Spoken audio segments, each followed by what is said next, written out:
அனைவருக்கும் வணக்கங்க. முதலில் எல்லாருக்கும் மே தின நல்வாழ்த்துக்களை கேப்டன் சார்பாகவும் தேமுதிக சார்பாகவும் நாங்கள் தெரிவித்துக் கொள்கிறோம். ஏன்னா உழைப்பவரே உயர்ந்தவர்கள். அந்த வகையில் பத்திரிகை நண்பர்களாகிய நீங்களும் தினந்தோறும் உழைக்கிறீங்க. அதனால உங்களுக்கும் அந்த மே தின வாழ்த்துக்களை நான் தெரிவிச்சுக்கிறதுல உண்மையிலேயே நான் மகிழ்ச்சி அடைகிறேன். மற்றபடி நீங்கள் கேளுங்க. இன்னைக்கு மே டே செலிப்ரேஷன் எங்களுடைய தொழிற்சங்கம் பேரவை சார்பாக இன்னைக்கு மே தினம் நம்ம எப்பவும் கொண்டாடுற மாதிரி கொண்டாடி இருக்கோம்.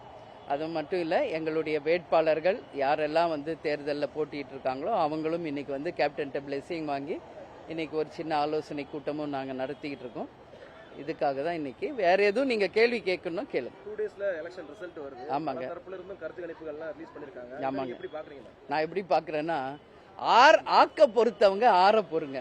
எல்லாம் முடிஞ்சிருக்கு. இன்னும் ஜஸ்ட் 2 டேஸ். அதனால ஒன்றும் இல்லை. 4ஆம் தேதி மார்னிங் 8 மணிக்கு ஆரம்பிச்சா 5 மணிக்கு தெரிய போகுது ரிசல்ட். அதுக்குள்ள நம்ம ஓவர் ஹைப்போ ஓவர் எக்ஸ்பெக்டேஷனோ ஓவர் கற்பனைகளோ தேவையில்லை. ஏன்னா ஒரே பழமொழி தமிழ்ல இருக்குது, ஆக்க பொறுத்தவங்க ஆற பொறுங்க. நிச்சயம் எல்லாருக்கும் நல்லதே நடக்கும். என்ன மாதிரியான ரிசல்ட் எதிர்பார்க்கறீங்க? எங்களை பொறுத்த வரைக்கும் நாங்கள் மதசார்பற்ற வெற்றி கூட்டணியில போட்டி போடுகிறோம். உறுதியாக எங்களுடைய மதசார்பற்ற வெற்றி கூட்டணி அமோக வெற்றி பெறும். அண்ணன் ஸ்டாலின் மீண்டும் முதல்வராக வருவார். திமுக கூட்டணி அமைக்கிறதுக்கு முன்னாடி நீங்க அந்த ஆட்சி அதிகாரத்தில் பங்கு, அமைச்சரவையில் இடம் தொடர்பான பல்வேறு கருத்துக்களை ஆதரிச்சு பேசியிருந்தீங்க. ஒருவேளை இந்த தேர்தலில் ரிசல்ட் வரும்போது யாருக்குமே தனிப்பெரும்பான்மை இல்லாத சூழ்நிலை வந்துச்சுன்னா அந்த நேரத்தில் உங்களுடைய ஆட்சி அதிகாரத்தில் பங்கு தொடர்பான கருத்துக்கள் கூட்டணியில் பேசப்படுமா? இதெல்லாம் 4ஆம் தேதிக்கு பிறகு நான் பதில் சொல்றேன். ஏன்னா எதுவுமே இனி இப்போ ஜஸ்ட் 2 டேஸ் தான் இருக்கு. எல்லாருமே களத்தில் மிக தீவிரமாக எல்லாரும் ஒர்க் பண்ணியிருக்காங்க. எல்லாருமே அவங்கவுங்க எல்லா வகையிலுமே சிறப்பாக வேலை செஞ்சிருக்கோம். அதனால இன்னும் 2 நாள் இருக்கு, பொறுத்துக்கங்க. 4ஆம் தேதி ஒரு வெற்றி செய்தி வரும். அதற்கு பிறகு நிச்சயமாக உங்களை அழைத்து நான் பேசுவேன். இந்த ரீசன்ட் டேஸ்ல நீங்க பேசின அந்த தேர்தல் பரப்புரையில நிறைய பேர் எதிர்கட்சியினர் உங்களை விமர்சிச்சாங்க. அது எப்படி காய்ந்த மரம் தான் கல்லடிப்படும். சரிங்களா? நான் விமர்சனங்களை அதான் இதுக்கும் நான் சேர்த்து 4ஆம் தேதி பதில் சொல்றேன். சரிங்களா? ஏன்னா நான் கடந்த ஒரு 6-7 மாசமா பார்க்குறேன். இன்னைக்கு ஆளும் கட்சி, ஆண்ட கட்சி, எத்தனை இன்னைக்கு புதிதாக வந்த கட்சி எல்லாரையும் விட ஒட்டுமொத்த ஊடகங்கள், யூடியூப்ஸ், எல்லா கட்சிகளுடைய ஒரே கவனம் தேமுதிக. அத்தனை பேருடைய விமர்சனம் தேமுதிக. நீங்க எல்லாரும் வாழ்த்தினாலும் தேமுதிக தான், திட்டினாலும் தேமுதிக தான்.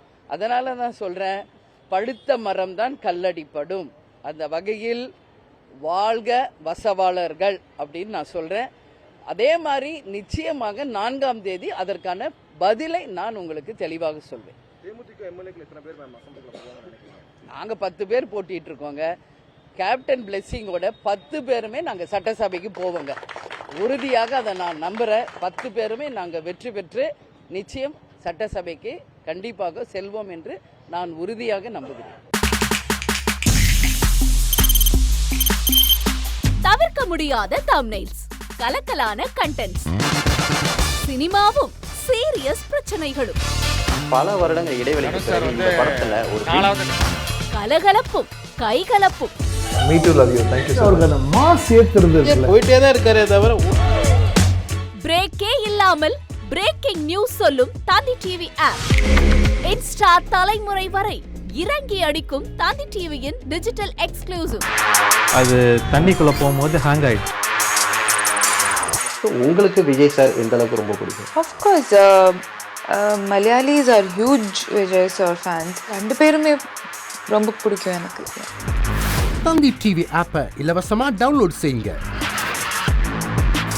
ஃபாலோ பண்ணுங்க, சப்ஸ்கிரைப் பண்ணுங்க, என்ஜாய் பண்ணுங்க.